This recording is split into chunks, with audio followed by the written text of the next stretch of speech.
unos ejemplos, ya, obviamente va a depender de cada producto, ¿cierto?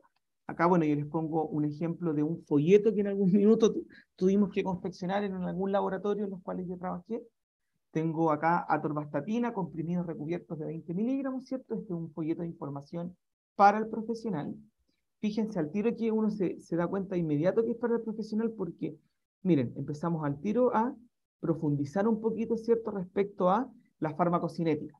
Por ejemplo, obviamente que esta información de la farmacocinética, como se los comentaba anteriormente, no la voy a declarar en un folleto de información al paciente, ¿cierto? Es información técnica que obviamente es de mayor relevancia para el profesional médico o para el profesional de salud, ¿ya?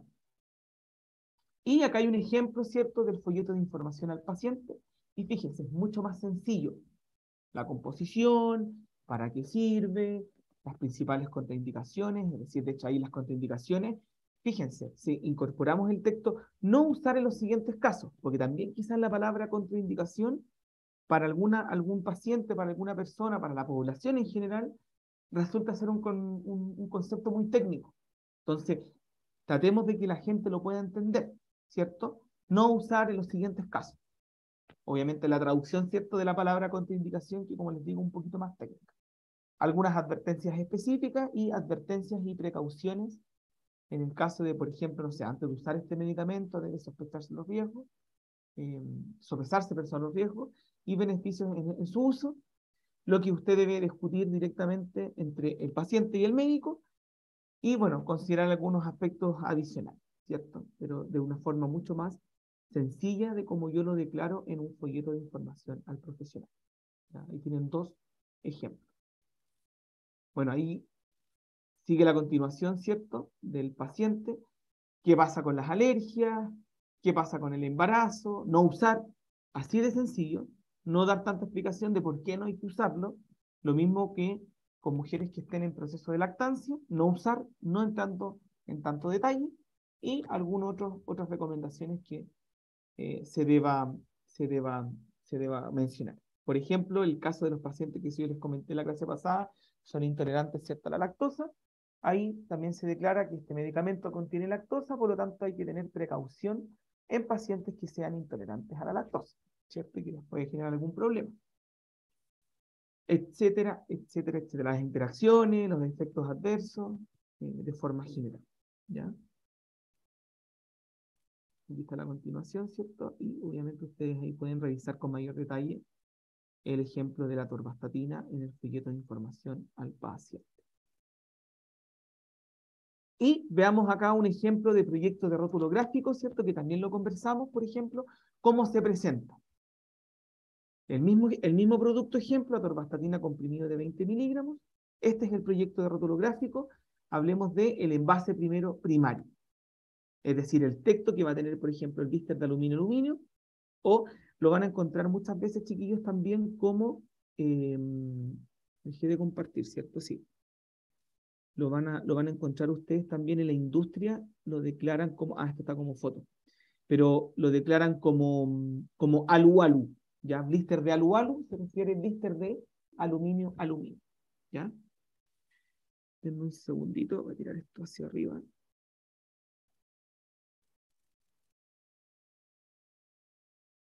Ahí sí. ¿Qué información voy a incorporar directamente en el estuche primario?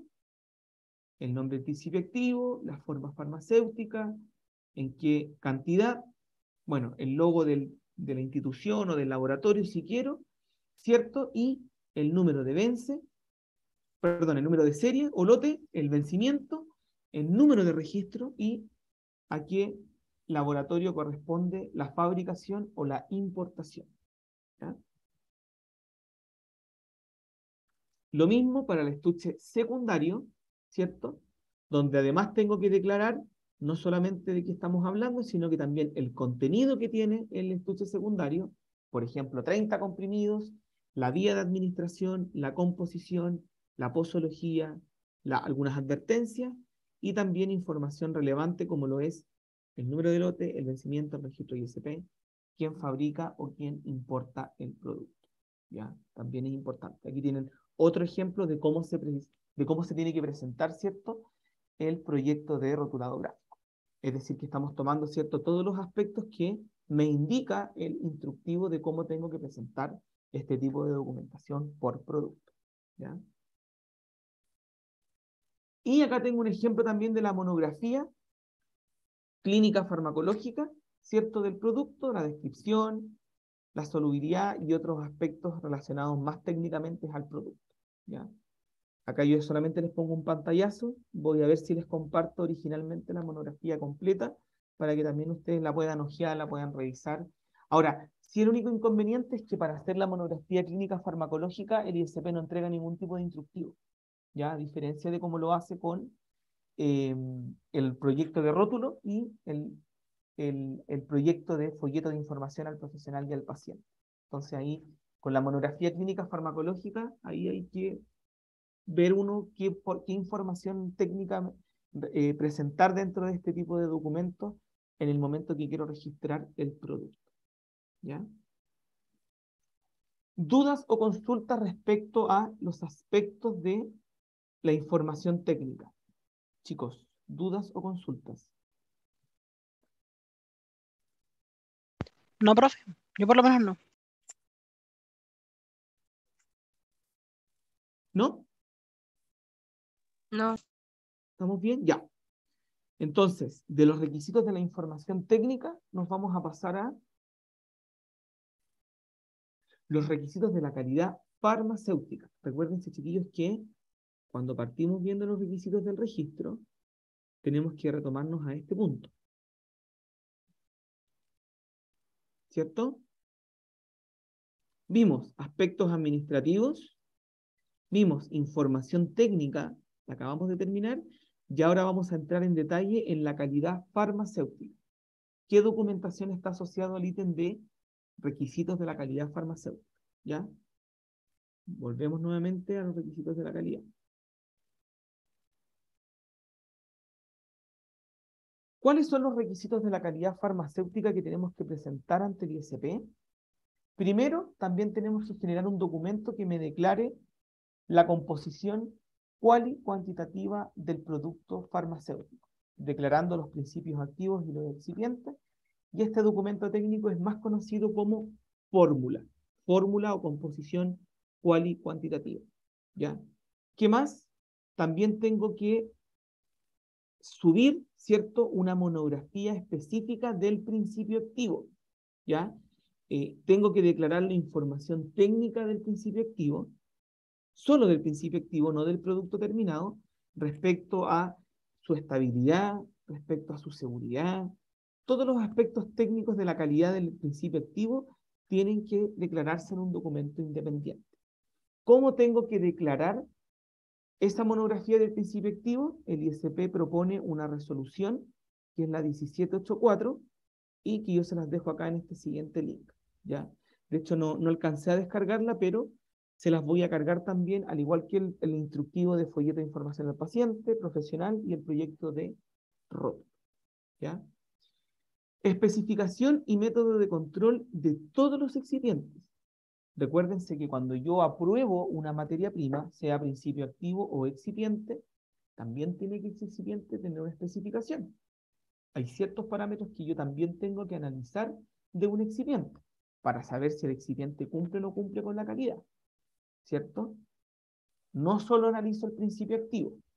Por ejemplo, la solubilidad es un parámetro crítico que se le tiene que evaluar al excipiente. La rotación específica, ¿cierto? Entre otras variables, como cuando también analizo un producto cuando ya está terminado. El excipiente también tiene que cumplir una especificación. Y obviamente que tiene que tener un método de control, es decir, cómo analizo la calidad del excipiente, ¿ya? Recuérdense que los laboratorios, o si no lo saben, farmacéuticos, cada vez que van a utilizar excipientes en su proceso de manufactura, también llevan un certificado de control de calidad. Por lo tanto, cuando el excipiente entra al laboratorio, entra en una condición de cuarentena y sale de cuarentena a la bodega de producto o de excipiente o de materia prima aprobada una vez que pasa cada uno de los controles, tanto físico-químicos, infectivos y microbiológicos específicos de la materia prima. Y ahí el excipiente pasa a una condición de aprobado, ¿ya? Pero cuando el excipiente se compra y llega por primera vez ese lote al laboratorio, recuerden, llega una condición de cuarentena y tiene que cumplir una serie de análisis que los va a ejecutar el control de calidad, ¿ya? También metodología analítica completa para el producto terminado. ¿Qué es la metodología analítica completa? Es como la receta. ¿La receta de qué? De cómo yo tengo que analizar el producto para que finalmente cumpla, ¿cierto? Y pueda ser liberado al mercado, ¿ya? Por ejemplo, si la especificación técnica dice dureza, friabilidad, valoración, disolución, esa metodología analítica me va a decir el paso a paso de cómo yo tengo que ejecutar cada uno de esos controles, ¿ya? ¿Cómo mide la dureza? Tome 20 comprimidos, llévelos a un crisol, ¿cierto? Lleve el crisol con los 20 comprimidos al equipo durómetro, ¿cierto? Y obviamente verifique de forma previa que el durómetro esté correctamente calibrado, que esté correctamente funcionando y vaya midiendo la dureza en cada una de las tabletas que usted extrajo como muestra, ¿ya? Y voy midiendo, ¿cierto?, la dureza de cada uno de esos comprimidos y esas son las durezas que finalmente yo tengo que informar. Su valor individual y muchas veces también se permite por farmacopea que uno saque el promedio de la dureza. Pero fíjense, yo sé que tengo que analizar dureza, pero ¿cómo lo hago? Me lo va a decir la metodología analítica. La metodología analítica me va a dar el paso a paso de cómo tengo que ejecutar cada uno de los controles. Es como cuando yo hago un cake o hago cualquier receta, ¿cierto? En mi cocina, ¿cierto? Nosotros seguimos una receta. Y la receta te va diciendo primero, qué sé yo, tome 2 huevos, quítele las yemas, bata la clara. Y así va especificando, ¿cierto?, el paso a paso. Para analizar un producto también yo voy a tener que seguir un paso a paso.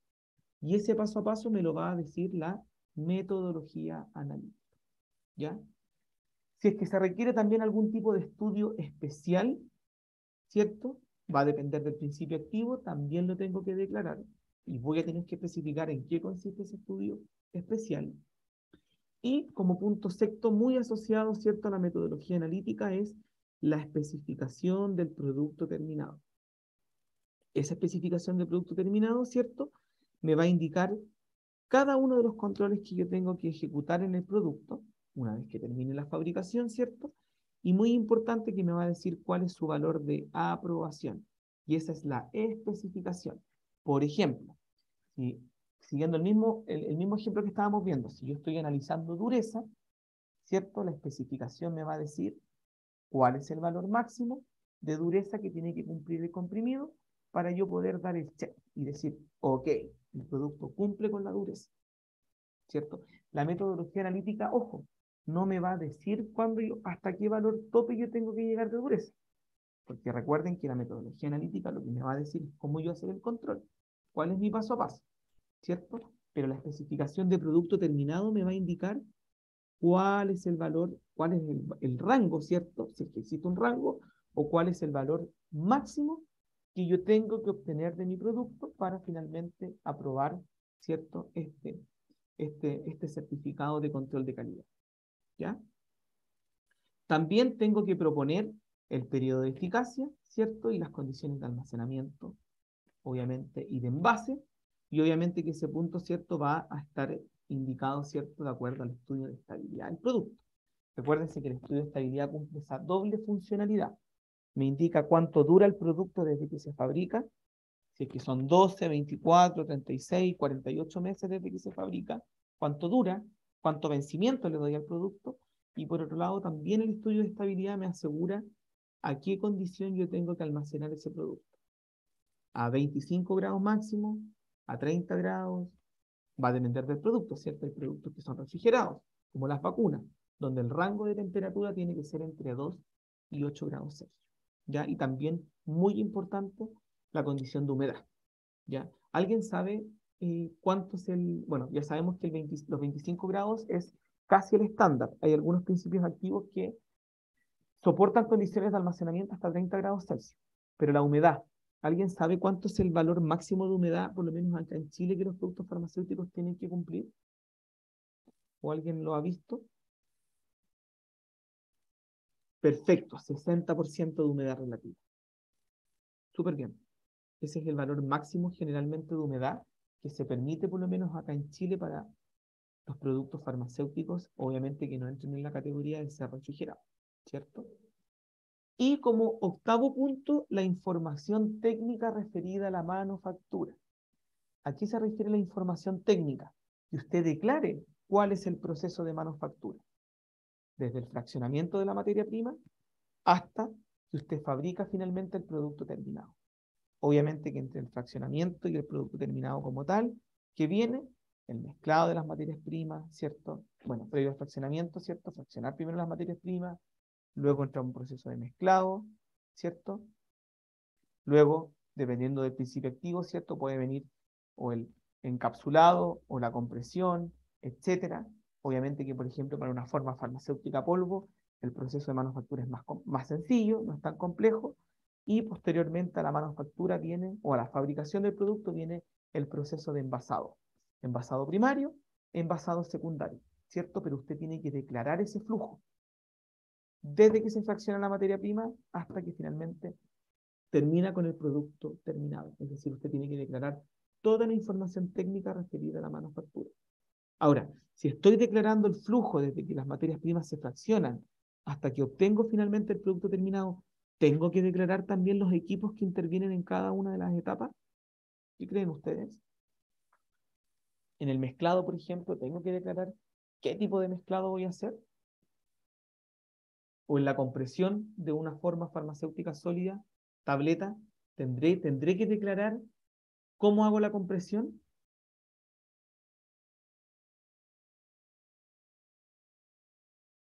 ¿Qué opina la audiencia? Yo creo que sí, ¿cierto?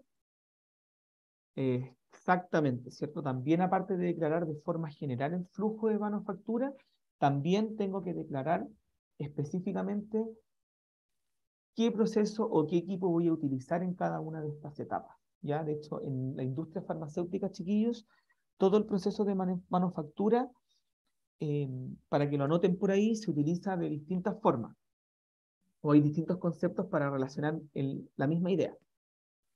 En muchos laboratorios se habla del máster de fabricación, ya que por cada lote yo tengo que ir registrando cada una de las etapas de manufactura, o también en algunos laboratorios se llama método de manufactura, ¿ya? Ahora, pensemos la manufactura no solamente como la fabricación, sino que la manufactura considerando la fabricación y el envasado del producto, ¿ya? Pero en algún lado se llama, en algunos laboratorios se llama máster de fabricación o máster de manufactura, y en algunos otros laboratorios se llama eh, eh, eh, método de manufactura, ¿ya? Los dos conceptos son sinónimos. De hecho, en el laboratorio donde estoy trabajando actualmente se le llama método de manufactura. Me costó acostumbrarme un poco porque en otros laboratorios es mucho más común el término del máster de manufactura. ¿Qué otro concepto también se utiliza que es sinónimo y quiero que lo anoten por ahí? El batch de manufactura. No sé si han escuchado ese concepto, chiquillos. El batch, que es más como ya nos ponemos un poquito más gringos, ¿cierto? Y empezamos a utilizar alguna terminología en inglés. También el batch, se los voy a dejar acá en el chat. Entonces, se ¿Cuál era el utiliza, otro, profe?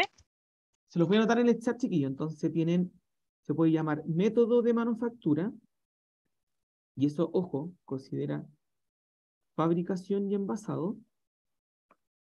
Se puede llamar máster de fábricas, perdón, de manufactura, que eso puede ser, bueno, eso obviamente también considera la fabricación y el envasado, y también se llama el concepto de batch record, batch record de manufactura. Eso ya algunos laboratorios, principalmente estos transnacionales, le llaman así, el batch record. Tráeme el batch record, que es toda la documentación técnica asociada a la manufactura del producto. Y recuérdense que la manufactura es fabricación y envasado. ¿Ya? Ahí tienen el tercero. ¿Ya? Y por supuesto que la manufactura considera la fabricación más el envasado del producto. ¿Ya? Todos leen el texto, ¿cierto? Del chat. Chicos, ¿se ve Sí, el texto? profe. Sí, Ya. profe. 3 opciones de nombre, ¿cierto? Método de manufactura, máster de manufactura o batch record de manufactura son los 3 sinónimos, ¿ya? Pero tengo que en los requisitos de la calidad farmacéutica presentar esa información técnica referida a la manufactura, declarar cada una de las etapas de cómo yo voy a fabricar, declarando específicamente hasta los controles que voy a ejecutar, como también los equipos que voy a utilizar en cada una de esas etapas, ¿ya? ¿Dudas o consultas de estos 8 documentos técnicos que tenemos que preparar para asegurar la calidad o los requisitos de la calidad farmacéutica? ¿Se comprende, chicos? ¿Se entiende?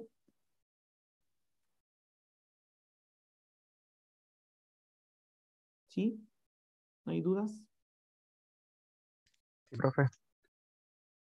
Se entiende, súper. Y vamos viendo ejemplos. Entonces, el primero, ¿cierto? La composición cual y cuantitativa del producto, la fórmula. Acá tenemos una fórmula, ¿cierto?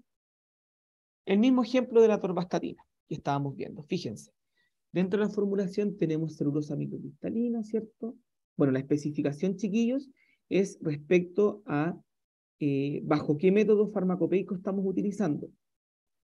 ¿Saben diferenciar entre BP, USP y IHS? ¿Alguien sabe esos términos? ¿O no los conocemos?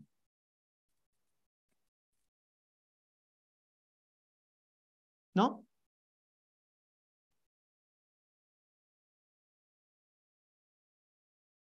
No, profe.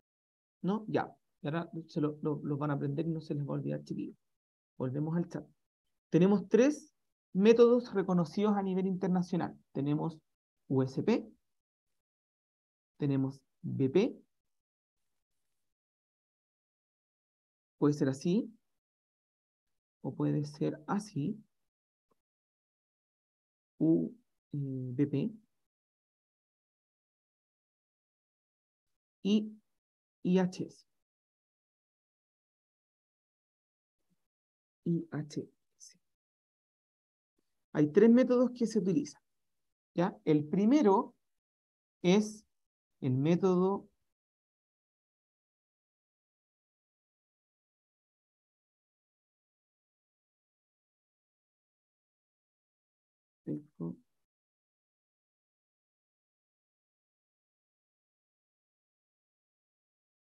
farmacopeico americano, ¿cierto? Chiquillos, para que no se los olvide, la P es de, en inglés, de farmacopea, ¿cierto? Y US, ¿cierto?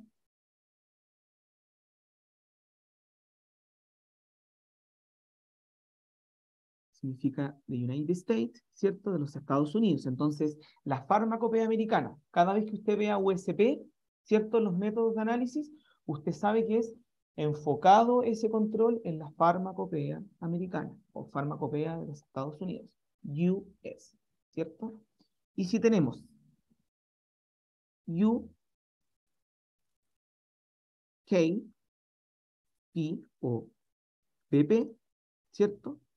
Hablamos de la farmacopea, pero ahora no hablamos de la farmacopea norteamericana, sino que hablamos de la farmacopea británica, ¿cierto? Ahora que está de moda, ¿cierto? Que falleció la reina Isabel, ¿cierto? De Britania, ¿cierto? Británica. UK o farmacopea británica, ¿cierto? Y finalmente, IHS,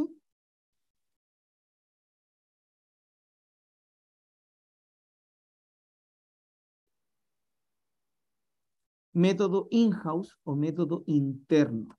¿Qué quiere decir eso? Método in-house, ¿cierto? De IH in-house, método interno, ¿cierto?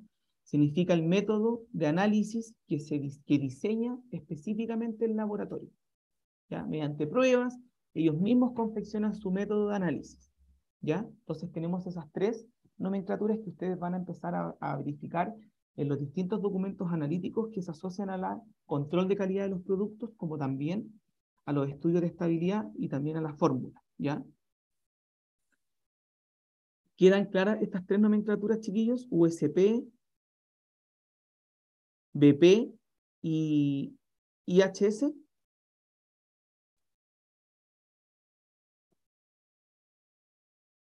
¿Sí? Perfecto. Súper, gracias, chicos. Entonces, si volvemos a la fórmula, fíjense, aparte de declarar, ven mi pantalla, ¿cierto? ¿Me confirmas, por favor, si ven mi pantalla?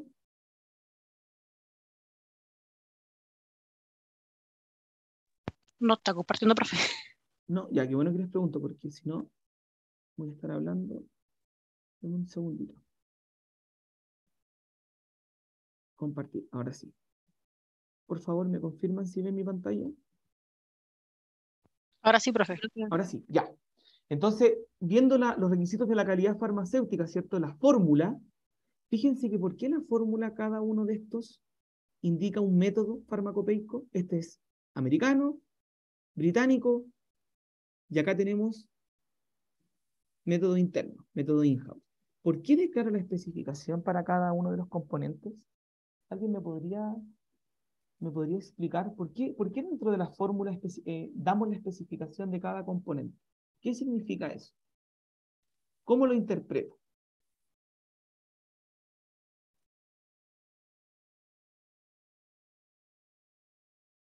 ¿Cuál es el principio activo aquí?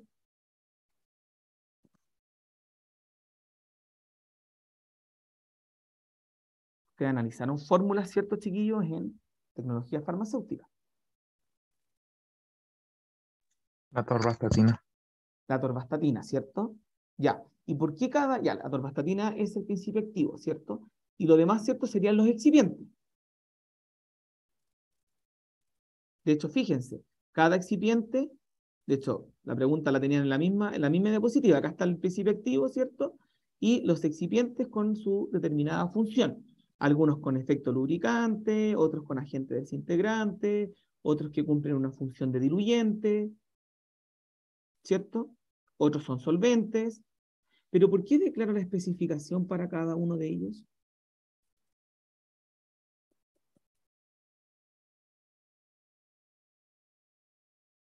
¿Alguien se le ocurre? ¿Por qué declaro la especificación? Pongo un método. ¿Por qué, por qué la celulosa microcristalina tiene una especificación de método farmacopeico británico que cumple la función de ser un diluyente? ¿Por qué pongo la especificación? ¿Qué me dice esa especificación?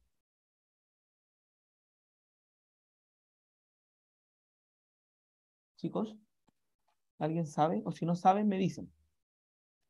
¿O a alguien se le ocurre?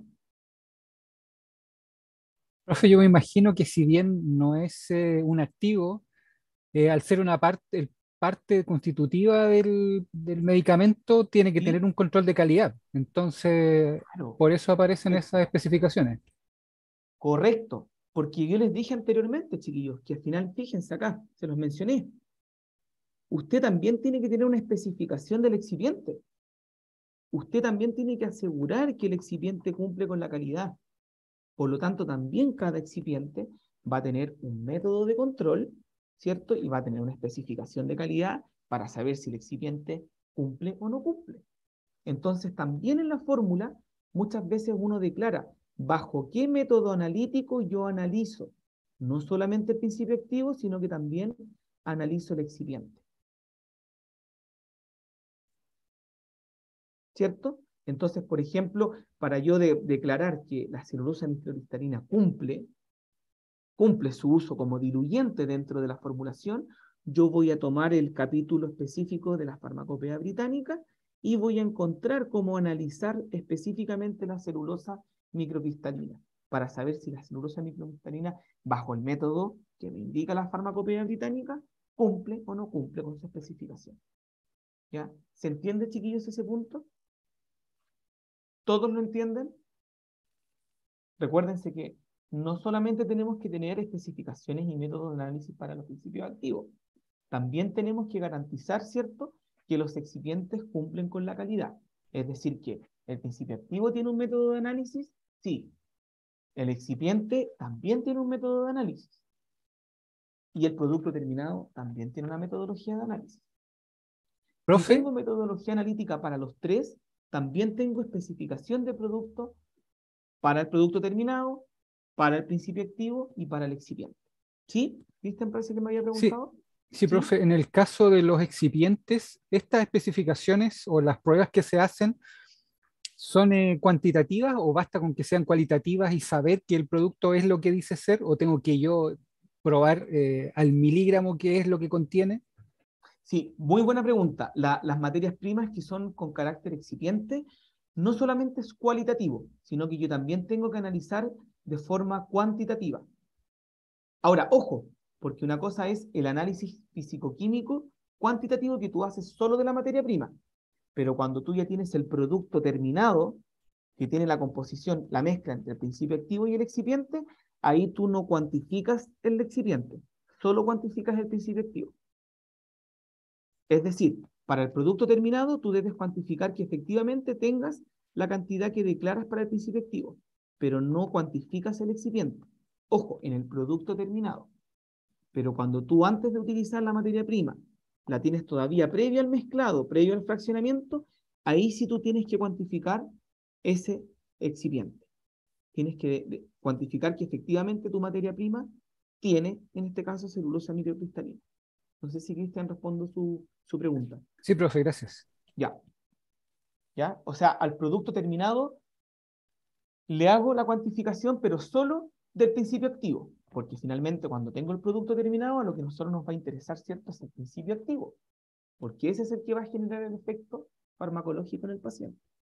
El excipiente, sí, es importante, pero previo a la fabricación. Cuando yo tengo la materia prima en polvo o todavía no ha sido fraccionada para ser incorporado a la planta de fabricación. ¿Ya? Ojo ahí con ese punto.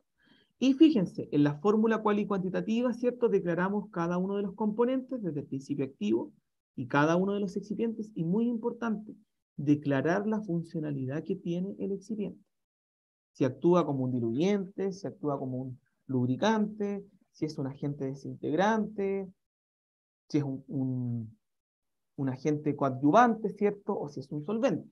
Tengo que declarar la funcionalidad y el uso que cumple ese excipiente dentro de la formulación. ¿Ya? Acá también, chiquillos, yo les puse la nomenclatura, ¿cierto?, de el método, la especificación. Farmacopea británica, farmacopea americana, ¿cierto?, de United States, de British, ¿cierto?, o farmacopea británica, y in-house, método interno, diseñado por el propio laboratorio. ¿Ya? ¿Qué más? Respecto de los principios activos, ¿cierto? Tenemos que también diseñar una monografía específica para el principio activo. Y recuerden que les voy a subir, ¿cierto?, la resolución 1784, que me dice cómo tengo que presentar esta monografía. Ahora, ¿qué información tengo que tener del principio activo? Pero aislado, solo como principio activo, pensando que es la materia prima. ¿Cuál es la especificación de ese principio activo solo como independiente, como principio activo puro? ¿Y cuál es su método de control? Declarar también el proveedor y el fabricante de él o los principios activos. Es decir, que cuando yo registro un producto terminado que tiene distintos excipientes, uno o más principios activos, tengo que declarar cuál es el fabricante de ese principio activo, cuál es el proveedor al cual yo le compro como laboratorio fabricante ese principio activo. Si estoy declarando especificación y método de control de análisis, obviamente que voy a tener un boletín de análisis o un certificado que me asegure si finalmente ese principio activo cumple o no cumple con cada uno de los controles que se van a ejecutar, ¿cierto? Y que esos controles van a asegurar que ese principio activo cumple con la especificación de calidad.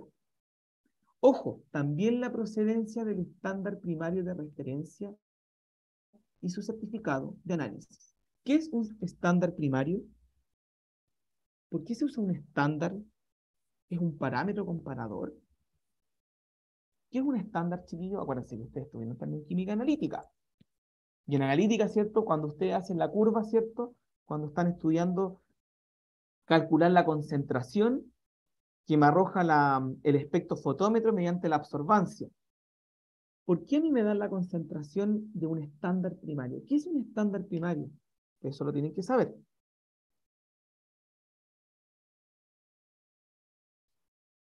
¿Por qué tengo que contrastar con un estándar primario?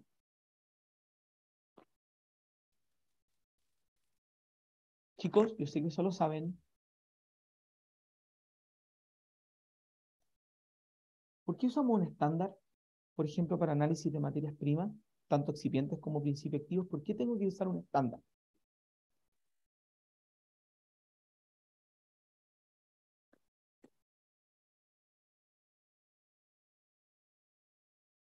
Perfecto, Nicolás, de una forma súper clara, dice una referencia para saber que realmente lo que estoy analizando, ¿cierto? Es precisamente lo que voy a cuantificar, ¿cierto? Siempre tengo que tener un estándar primario de comparación, de referencia, ¿cierto?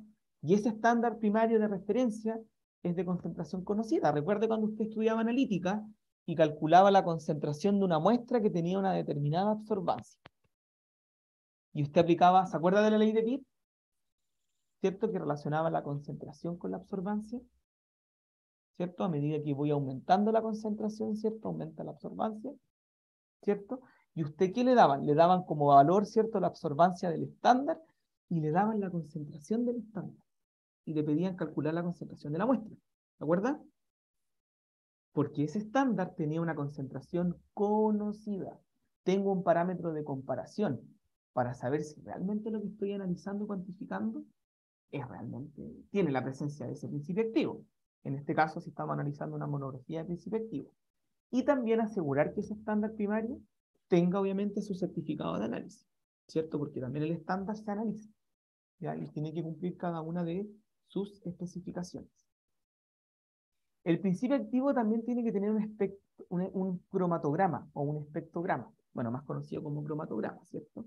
Tanto del principio activo como del estándar. Comparo los dos cromatogramas. ¿Qué me dice el cromatograma? Por ejemplo, si hacemos una cuantificación por HPLC, ¿qué me entrega el cromatograma? O más que un HPLC. Pensemos, conocen el espectrofotómetro, ¿cierto? ¿Qué me entrega el espectrofotómetro? ¿Qué me dice? ¿Cómo lo interpreto? Acá estamos utilizando, chiquillos, conocimiento de todos los cursos. Por eso uno como farmacéutico y ahora les debe hacer sentido. Uy, claro, ahora entiendo por qué me hacían aprenderme todas estas cosas de la analítica, con química orgánica. Porque, chiquillos, porque tengo que saber que efectivamente tengo la presencia del principio activo. Recuérdense que me va a aparecer un pic dentro del cromatograma a una determinada señal, a una determinada longitud de onda, porque eso me permite concluir de que la materia prima, API, o principio activo que estoy analizando, efectivamente tiene la presencia del principio activo. Porque si el pic no me aparece a una determinada longitud de onda, me vendieron cualquier cuestión. ¿Cierto? No me vendieron el principio activo. Acá me están vendiendo como cuando compran estas drogas media ilícitas. Compró marihuana, pero le vendieron orégano. ¿Cierto? Es lo mismo. Tengo que también tener dentro de esa monografía del principio activo, reflejar los cromatogramas del principio activo y también del estándar. Obviamente que contrapolo, ¿cierto? Junto el cromatograma del principio activo con el estándar y tienen que tener el mismo pic. A la misma señal, a la misma longitud de onda, me aparece el pic. Ah, perfecto. Puedo concluir que la materia prima que le compré al proveedor XXXX realmente tiene el principio activo dentro de ese contenedor. Efectivamente tengo la presencia de atorvastatina, si vamos al ejemplo que hemos dado en la clase, o cualquier otro tipo de principio activo. ¿Se entiende, chicos? La importancia de por qué tenemos que declarar la cuantificación del activo mediante un cromatograma y obviamente siempre sustentado en un estándar primario de referencia. Díganme sí o no, chiquillos, porque si no puedo estar hablando chino y vamos a seguir avanzando. ¿Dudas? ¿Preguntas?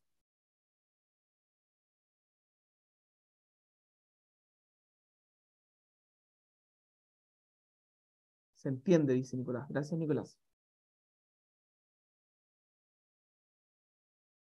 Se entendió mejor que en analítica. Es que ahora se les va haciendo sentido, chiquillos. Ahora se dan cuenta, chiquillos, por qué tienen que estudiar toda esa...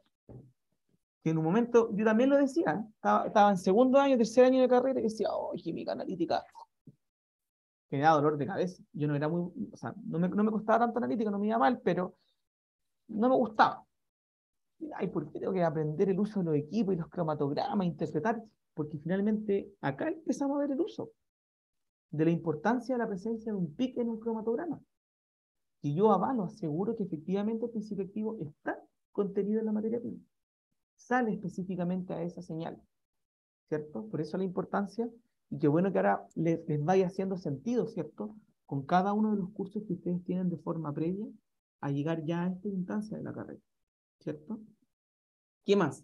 Dentro de esta monografía del principio activo, declarar las condiciones de almacenamiento del principio activo como materia prima. Recuérdense que no solamente el producto terminado requiere una cierta condición de almacenamiento. Las materias primas también requieren condiciones de almacenamiento, tanto los excipientes como el principio activo. De repente hay materias primas que son también súper inestables. Se afectan por la temperatura, se afectan por la humedad, y algunas se afectan hasta porque son fotosensibles, porque el impacto de la radiación, ¿cierto? Ultravioleta o cualquier tipo de radiación, ¿cierto? También se ven afectadas. Entonces también tengo que en esa monografía declarar la condición de almacenamiento, ¿ya? Y al igual que como lo dijimos para el proceso de manufactura del producto como tal, piense que el principio activo también se fabrica. ¿Se han puesto a pensar eso? ¿Cómo se fabrica un principio activo? ¿Se lo han preguntado? Porque uno siempre cuando habla de manufactura, uno piensa en juntar el excipiente con el principio activo, ¿cierto? Y generar en la tableta, o generar la cápsula, o generar la forma farmacéutica. Pero ¿cómo se fabrica un principio activo? Se lo habían preguntado, ¿no? Complejo, ¿cierto? El principio activo también entra por una planta de manufactura, ¿ya? También se fabrica en una planta. Ahora, favorablemente en Chile, me piden la nomografía de principio activo hasta la condición de almacenamiento, a menos que estemos registrando un producto biológico. ¿Cuáles son los ejemplos de productos biológicos, chiquillos? Al menos tres, menciónenme al menos tres. Ejemplos de productos biológicos que Vacuna. recuerden. Vacuna, perfecto. Acuérdense, producto biológico se registra así. Registro ISP que parte con una B larga, ¿cierto? Ah, le respondí solamente a la compañera. Espérenme. Vacunas, dice la compañera. Hormonas, sueros. Bien, ¿qué más? Súper conocido para las infecciones. Antibióticos. Antibióticos. Perfecto. ¿Qué más? Eso principalmente, ¿cierto? Ya, a menos que yo esté registrando un producto biológico, tengo que declarar cómo fabrico el principio activo. Ahora, complejo porque para una vacuna, por ejemplo, es complejo, ¿cierto? Tengo que declarar la etapa de cómo extraigo, por ejemplo, el microorganismo para poder aislarla, para poder primero aislarlo y para por otra parte tener que reducir su efecto virulento, ¿cierto? Porque al final recuérdense, chiquillos, que la vacuna, ¿cierto? Es un microorganismo atenuado, que no tiene la presencia de la virulencia, ¿cierto? Que la finalidad que tiene es activar mi sistema inmunológico de forma previa a cuando yo como persona, como paciente, me exponga de manera definitiva al microorganismo con virulencia. Súper complejo. Pero actualmente en Chile, para registrar un producto, solamente me piden el proceso de manufactura, siempre y cuando estemos hablando de un principio activo, pero para un producto biológico. ¿Ya? ¿Dudas o consultas, chiquillos? ¿Se entiende? Ahora, especificaciones y métodos de control de todos sus excipientes. Por ejemplo, vimos en la fórmula, de hecho vamos a ir al mismo ejemplo, carbonato de calcio, creo que lo tengo por acá. O puse otro, no me acuerdo. No, parece que en esta fórmula no tengo el carbonato de calcio, pero bueno, estamos tomando un excipiente, ¿cierto? Como lo es el carbonato de calcio. Fíjense, también tiene una especificación. O este de acá, ¿cierto? Que es otro excipiente. Fíjense, ¿qué evaluamos? Descripción, solubilidad, identificación. Lo que estábamos hablando recién, de los cromatogramas, ¿cierto? Que acá lo hacen, por ejemplo, por infrarrojo o por TLC. pH, metales, etcétera, etcétera, etcétera. Peso, disolución, etcétera. Cada excipiente también tiene que cumplir una serie de controles de calidad. Y yo tengo que entregar al ISP la especificación del producto y el método de análisis o el método de control. ¿Ya? Ojo con eso. Se los voy a colocar acá en el chat también.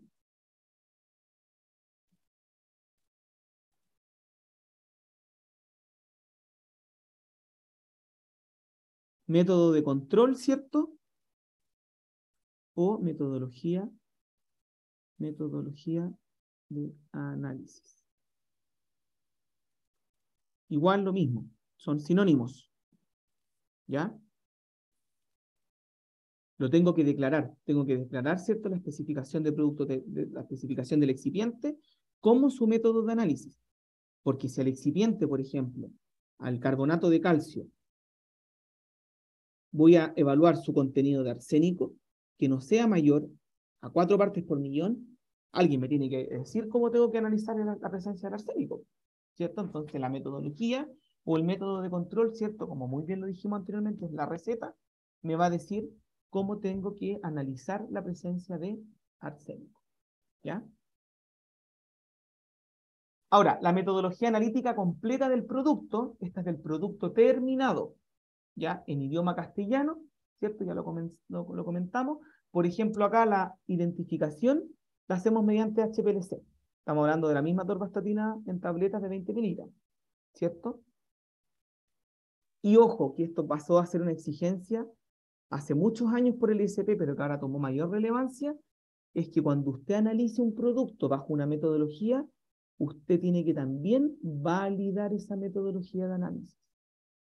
¿Se acuerdan que hablamos siempre de la validación del proceso? Bueno, ahora también usted tiene que validar su metodología analítica. De hecho, acá yo tengo que actualizar mi clase porque hace un tiempo atrás el ISP decía, ok, usted analiza su metodología bajo una farmacopea reconocida. ¿Cuál es? La farmacopea americana, ¿cierto? US o UK, ¿cierto?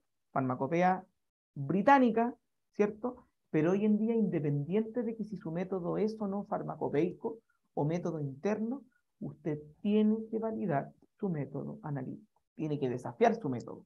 Que efectivamente, bajo esa receta, efectivamente logramos obtener un resultado reproducible, repetitivo en el tiempo, siempre y cuando el producto cumpla obviamente con su especificación de calidad. Porque si estoy fallando en el método de manufactura, la metodología analítica o la especificación no va a poder cumplir por ningún lado, ¿cierto?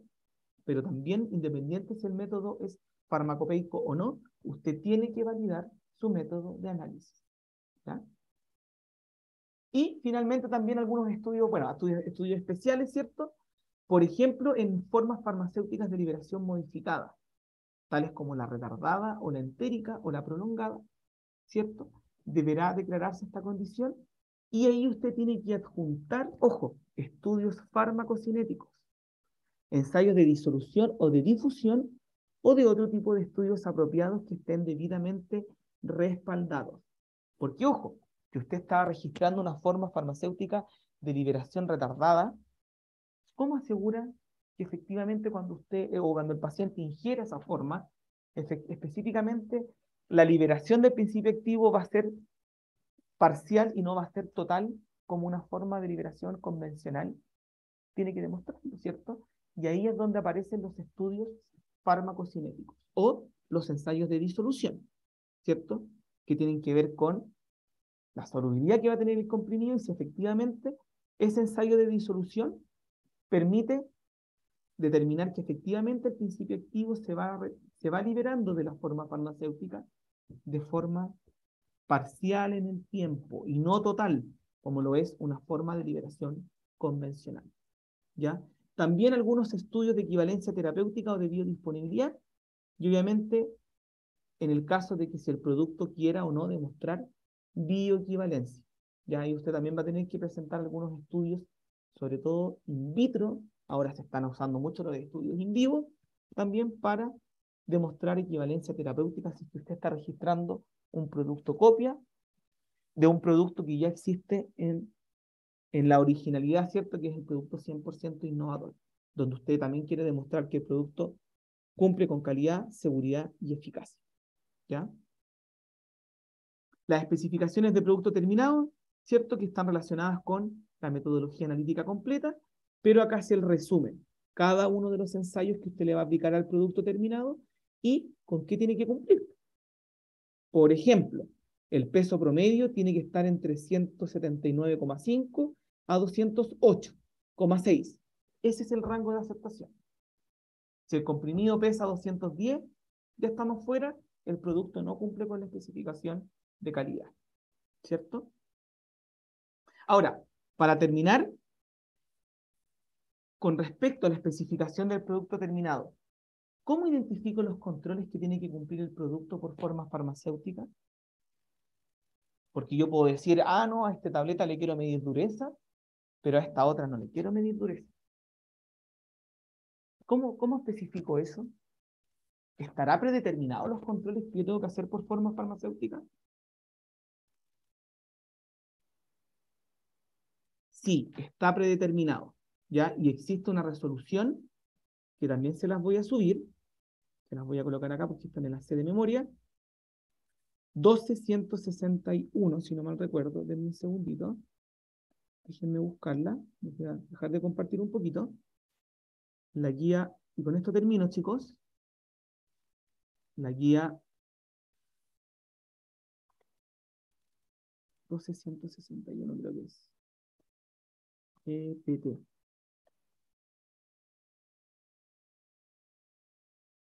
No, es 12166, ahora me acordé. ISP.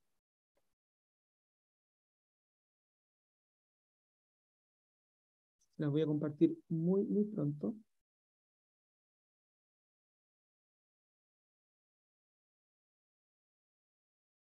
Y esa guía 12166, se las voy a escribir igual acá en el chat, es guía 12166, una resolución, o más que resolución, vamos a poner acá guía 12166, es la guía que nos permite establecer cuáles son los controles mínimos que debo ejecutar por forma farmacéutica. Ojo con eso, forma farmacéutica. Es decir, que los comprimidos, ¿cierto?, de liberación convencional, esta guía me va a decir cuáles son los controles mínimos que yo tengo que aplicar al producto terminado, ¿cierto?, una vez que termina la fabricación y obviamente tomo la decisión de liberar el producto al mercado. Acá tengo la resolución.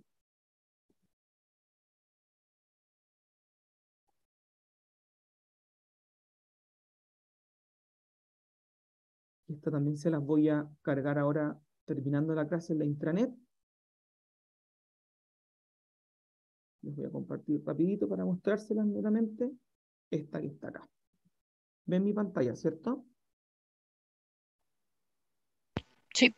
Ya, esta es la resolución 12166. Entonces, si yo no sé qué controles tengo que hacerle al producto terminado, lo primero, identificar la forma farmacéutica.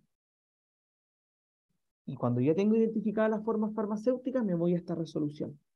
Y esta resolución me va a decir cuáles son los controles mínimos que yo tengo que aplicar por producto farmacéutico. Este está en el formato del diario oficial, pero les voy a subir el otro formato que es más amigable. ¿Ya? Voy a irme solo a algún ejemplo.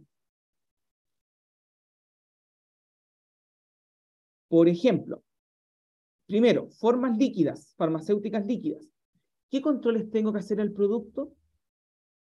¿Qué productos entran dentro de formas farmacéuticas líquidas? Las emulsiones, las suspensiones, las soluciones orales, tópicas y los jarabes, ¿cierto? Primero haga un control del producto a nivel organoléptico. Revise aspecto, color, olor, etc. Redispersión o suspendibilidad, es decir, de la emulsión y de la suspensión, si es que realmente se dispersa correctamente. Mida el pH, mida la viscosidad, específicamente para las emulsiones y las suspensiones. Mida la densidad o el peso específico, sobre todo en las jarabes y en las soluciones. Haga un control de volumen. Si el jarabe dice 100 ml, realmente verifique que tiene el frasco los 100 ml. Identifique los principios activos. Identidad, es decir, lo que hablábamos de los cromatogramas, del espectrofotómetro. Si el producto, si dice ser un jarabe de ibuprofeno, 250 miligramos por 5 ml, realmente tiene la presencia de ibuprofeno. Valoración, potencia o actividad de los principios activos.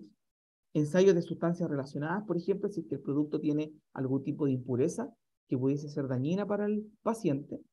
Control microbiológico, por supuesto, porque es líquido. Y revise el tipo y el material de envase que está utilizando para el producto. ¿Ya? Así, con todas las formas farmacéuticas, usted va a encontrar los controles mínimos que tiene que aplicar. ¿Ya? Esta guía también se las voy a compartir, chiquillos. Y, dicho eso, chiquillos, si es que no tienen más dudas o consultas, quedamos hasta acá, en el punto 7, para revisar específicamente el diseño de los estudios de estabilidad que aseguran periodo de eficacia del producto y también condición de almacenamiento, tanto de humedad como de temperatura. ¿Dudas o consultas, chiquillos? Ninguna, profe. Ya, les recuerdo, chiquillos, que, bueno, tenemos un taller que vamos a hacer la próxima clase porque no lo quise hacer ahora vía online porque no cobra mucho sentido, ya, así que necesito que ese taller lo hagamos presencial. Por lo tanto, si es que no hay algún cambio proyectado dentro de la escuela o dentro de la universidad, va a ser el próximo jueves, vía presencial. Y perfecto, Nicolás, el próximo jueves tienen, chiquillos, su primer control, que entra hasta acá. ¿Ya? Hasta acá entra el primer control. Lo que sí, también les voy a subir un taller para que podamos practicar algunas preguntas, ¿cierto? Y el control, por ser el primer control, como hemos tenido algunas dificultades, ¿cierto? Para las clases, lo vamos a hacer al final de la clase. Ya no va a ser control de entrada, vamos a hacer los dos talleres, tanto el de fórmula, de productos suplementos, para discriminar. Vamos a poner en práctica un poco el conocimiento que hemos aprendido en estas dos últimas clases respecto a la parte de registro. Vamos a hacer el taller, ¿cierto? Y al final de la clase vamos a hacer el control. ¿Ya? ¿Dudas o consultas hasta acá, chiquillos? Con esto ya quedamos libres. ¿No?